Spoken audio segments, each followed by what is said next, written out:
कैसे हो? Hi everyone. तो बच्चों, exercise 3, a pair of linear equation in two variables में मैंने आपको सॉल्व करने का मेथड बता दिया। मेरे प्रीवियस वीडियो में जो भी graphical method, elimination method, substitution method, cross multiplication method, आज मैं एक ऐसा नया चीज बताने जा रहा हूं इसी चैप्टर से रिलेटेड, जो आपके एग्जामिनेशन में आएंगे भी और बहुत ही इजी है। जरा इसको ध्यान से समझिए। वो क्या है कि कंडीशंस है। कोई भी दो लीनियर इक्वेशन मान लिया आपके पास दिया हुआ है, a1x प्लस b1y और प्लस c1 इक्वल टू 0। दूसरा हो गया a2x प्लस b2y और प्लस c2 इक्वल टू 0। अगर ये दो इक्वेशन आपके पास गिवन है तो आपके पास कंडीशंस होना चाहिए इसके कि ये इसके जो सॉल्यूशन होंगे वो क्या होंगे। मैंने आपको बताया हूं कि 3 सॉल्यूशन होता है, मेनी सॉल्यूशन, यूनिक सॉल्यूशन और नो सॉल्यूशन। ठीक है, तो आप विदाउट सॉल्यूशन किए हुए, without solving these equations, how you can find कि what type of solution this equation have. Okay, and in other words, in also you can say कि when line drawn of this equation, तो what type of lines may be? There are 3 conditions. First, they are intersecting each other, they are parallel to each other और they are coincide to each other. आप समझे होंगे मैंने क्या बोला कि equation को बिना सॉल्व किए हुए मैं ये बताऊंगा कि इसके सॉल्यूशन क्या होगा, और अगर इसका ग्राफ को मैं कंस्ट्रक्ट करूं तो क्या होगा। ठीक है ना जी। तो आइए मैं आपको पढ़ाता हूं। देखिए, इसका 3 कंडीशन है भाई, a1 a2 b1 b2 c1 c2। आपको पता है x के कोफिशिएंट को a1 a2 बोलते हैं, b1। तो इसका जो फर्स्ट कंडीशन है वो है कि यूनिक सॉल्यूशन होगा। इसका क्या होगा? यूनिक सॉल्यूशन होंगे।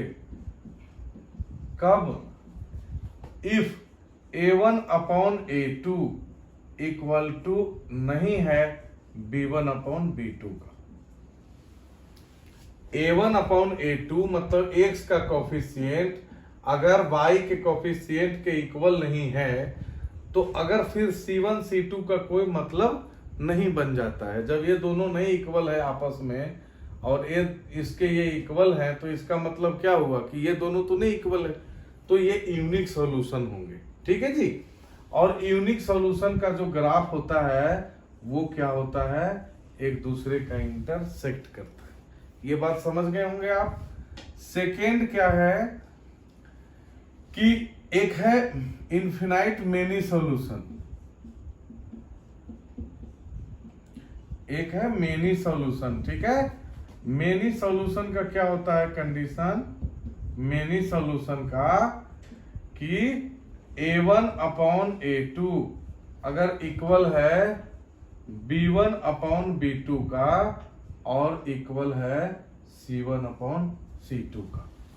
अगर तीनों ही इक्वल है ना तो ये क्या होंगे? Infinite many solution. इसके बहुत सारे सॉल्यूशंस होंगे और इसके जो ग्राफ होंगे ना वो कोइंसाइड होगा, मतलब एक के ऊपर एक होगा, एक के ऊपर एक होगा। लाइन बनाओगे ना तो जिस लाइन से पहला ग्राफ बनेगा उसी लाइन से दूसरा भी ग्राफ बनेगा। ओके जी। और तीसरा कंडीशन है बच्चा कि नो सॉल्यूशन का। तीसरा कंडीशन है नो सॉल्यूशन का, if a1 upon a2 is equal to b1 upon b2 और ये अगर c1 अपॉन c2 का इक्वल नहीं, A1 अपॉन A2 इक्वल है B1 B2 का, और ये C1 C2 का इक्वल नहीं है, तो इसके कोई भी सॉल्यूशन नहीं होगा, और इसके जो ग्राफ होगा वो बिल्कुल पैरेलल होगा। उसके ग्राफ क्या होंगे? पैरेलल होगा, ठीक है ना, ऐसे एकदम बिल्कुल पैरेलल। सॉरी, पैरेलल लाइन नहीं बन रहा है, ऐसे ऐसे और ऐसे, मैं आपको यादगारी के लिए बता दूं, ठीक है ना। तो अब ये तो हो गई कंडीशंस ऑफ कंसिस्टेंसी भी इसको बोलते हैं, ठीक है ना जी। अब इसके बेस्ड आपके जो क्वेश्चन होंगे वो क्या होगा, आपके एनसीईआरटी में भी क्वेश्चन है और एक्स्ट्रा बुक पढ़ते हैं। देखिए क्वेश्चन क्या होगा, देखो मैं यहां पे एक क्वेश्चन आप लोगों को लिख रखा हूं, ध्यान से समझिए। अब इसने देगा क्वेश्चन कि फाइंड द वैल्यू ऑफ के। देखो यहां पर दो इक्वेशन गिवन है, ये और ये। आपका क्वेश्चन है कि find the value of K if this equation has many solutions, ठीक है क्या। क्वेश्चन क्या है यहां पर, फाइंड के if it has many solution, ठीक है ना।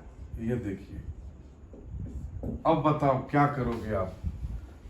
अब क्वेश्चन में दे दिया कि find the value of K if it has many solution. अब इसको मैं मिटा देता हूं।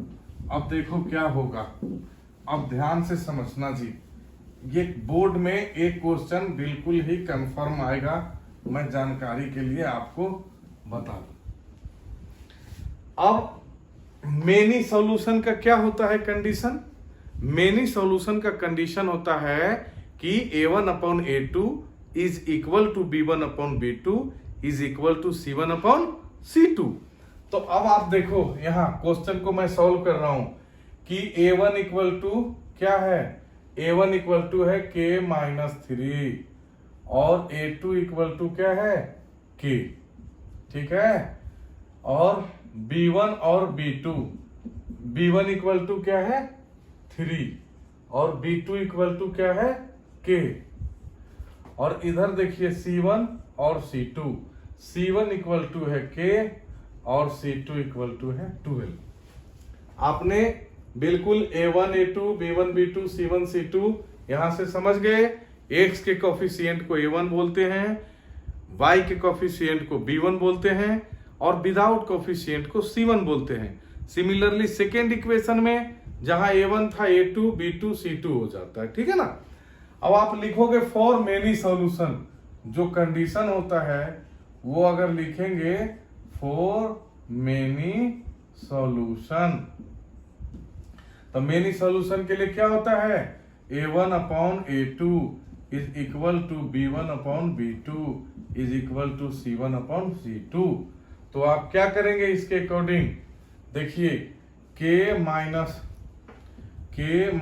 3 equal to upon K equal to 3 upon K और इक्वल टू K अपॉन 12। अब इसको जरा ध्यान से समझिए। देखो A1 upon A2 is equal to B1 upon B2 equal to C1 upon C2 है ना। अब क्या करेंगे कि ये तीनों को ना एक बार इसको इससे और एक बार इसको इससे, दोनों को इक्विवेलेंट करेंगे। तो देखिए ये क्या होगा, ये हो जाएगा K into K minus 3 equal to 3K। आपने देखा जी, बाई क्रॉस मल्टीप्लीकेशन हुआ। अब देखो मैंने पहले भी बता रखा हूं कि जो सॉल्यूशन होगा उसमें आपको बहुत ही अलर्ट होना होगा। अब क्या करेंगे, ये K मल्टीप्लाई है ना दोनों साइड, तो K को K से कैंसिल कर देंगे और K इक्वल टू हो जाएगा यहां पर 6, ठीक है ना। धैर्य रखिए। फिर इस दोनों को इक्विवेलेंट करेंगे तो देखो K स्क्वायर इक्वल टू होगा 36 और K इक्वल टू होगा root 36, it means plus minus 6, it means हो गया प्लस माइनस 6। अब देखो दोनों में कॉमन क्या है, एक इस इक्वेशन के अकॉर्डिंग K इक्वल टू 6 है, इसके equal to K equal to plus minus 6 है। अब क्या होगा कि ये दोनों के अकॉर्डिंग 6 जो है कॉमन है, it means k equal to 6 आपका आंसर हो जाएगा। ठीक है, तो इस तरीके से आपने k इक्वल टू आंसर निकाल लिया। सिमिलरली ऐसे ऐसे बहुत सारे क्वेश्चन होंगे और एनसीईआरटी का मैं सॉल्यूशन आप लोगों का एक्सरसाइज वाइज नेक्स्ट वीडियो से डालेंगे, और आप लोग ज़्यादा से ज़्यादा चैनल को लाइक, शेयर और सब्सक्राइब करें। Thank you very much. तो इसी क्रम में बच्चा मैं एक दूसरा एग्जाम्पल बताता हूं, ठीक है ना, जिसमें आपको यही कंसिस्टेंसी वाली रूल आपको फॉलो करना होगा। सेकेंड क्वेश्चन है, देखिए आपके पास कि find the value of k, find the value of k if, जो एक इक्वेशन है नो सॉल्यूशन, k का ऐसा कौन सा वैल्यू होगा जिससे नो सॉल्यूशन होगा। तो आपको पता है, first of all you have to apply the condition of no solution. No solution का कंडीशन क्या होता है, अब देखिए आप लिखोगे फटाक से कि for no solution a1 upon a2 equal to b1 upon b2 is not equal to c1 upon c2। देखो ये कंडीशन लिखोगे ना फॉर नो सॉल्यूशन के लिए। अब यहां पर a1 क्या है, आप जब क्वेश्चन सॉल्व करेंगे तो इसमें सबको पहले लिख लेना कि a1 this, a2 this, b1 this, b2 this. मैं जरा सा वो वाला जो वो है ना उसको स्किप्ट कर रहा हूं, जरा सा आपका 1 मिनट टाइम बचा लेता हूं मैं, लेकिन आप क्वेश्चन में करना। तो देखिए करा find the value of k, तो जो k का वैल्यू देगा ना वो यही दोनों देगा आपका। अब इस दोनों को ना इक्विवेलेंट कर लो। देखो a1 क्या है, a1 है आपका 3k प्लस 1 अपॉन a2 क्या है k square plus 1 equal to b1 upon b2, b1 क्या है 3 और अपॉन b2 क्या है k माइनस 2। देखिए a1 upon a2 equal to b1 upon b2। Step एक स्टेप आप यहां पर लिख लेना, a1 equal to this, b1 b2 a2 equal to this, b1 equal to this, b2 equal to this, c1 equal to this, c2 equal to this. अब क्या है कि not equal to c1 upon c2, तो उसको यहां पर use करने की कोई नेसेसिटी नहीं है। क्यों? क्योंकि k उसने k का वैल्यू पूछा है जिसके अकॉर्डिंग आपका सॉल्यूशन नो हो, तो आप इसको इक्विवेलेंट करके k का वैल्यू निकाल लेंगे। यहां तक जो पढ़ाई थी वो 10th क्लास की पढ़ाई थी। अब इसका सॉल्यूशन करके आपको k का वैल्यू फाइंड करना है।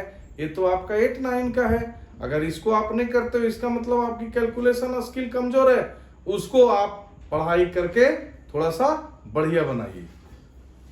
अब देखो जी बाई क्रॉस करेंगे, मैं तो 3 into k square plus 1 equal to ये हो जाएगा 3k और प्लस 1 और इंटू k माइनस 2। अब ये हो जाएगा देखिए 3k square plus 3 equal to, मैं डायरेक्ट कर देता हूं, नहीं डायरेक्ट आप लोग समझ लो जरा सा। 3k इसको इंटू करेंगे k माइनस 2 से, प्लस 1 इसको इंटू करेंगे k माइनस 2 से। अब ये क्या होगा 3k square plus 3 equal to 3k square minus 6k और प्लस k और ये हो जाएगा माइनस 2। ठीक है ना। अब देखो 3k स्क्वायर और 3k स्क्वायर आपका हो गया कैंसिल। अब ये क्या होगा, ये माइनस 6k और ये k, ये इधर, अब ये हो जाएगा 5 इक्वल टू माइनस 5k। आपने देखा जी 3, ये 2 इधर आएगा 5 होगा, ये माइनस 6k और k 5k हो गया, और k इक्वल टू क्या होगा, k इक्वल टू होगा 5 अपॉन माइनस 5, कैंसिल होके आ गया -1। ये आपका k का वैल्यू है। उसने पूछा था ना कि find the value of K if no equation no solution, मैंने नो सॉल्यूशन का कंडीशन लगाया और बच्चा के का वैल्यू फाइंड कर दिया। तो मैंने आपको एक एग्जांपल नो सॉल्यूशन का बता दिया और मेनी सॉल्यूशन का बता दिया, ठीक है ना। यूनिक सॉल्यूशन के लिए भी होगा, आप कंडीशन अप्लाई करके निकाल लेना। और मैंने 2 एग्जांपल बता दिया, पूरा कंडीशन बता दिया। घर पे ऐसे ऐसे आप 3-4 सवाल करोगे। आप एनसीईआरटी आरडी शर्मा में देखना, जिसमें ए और बी का भी वैल्यू फाइंड करने के लिए बोलता है, कंडीशन आपको गिवन होगा।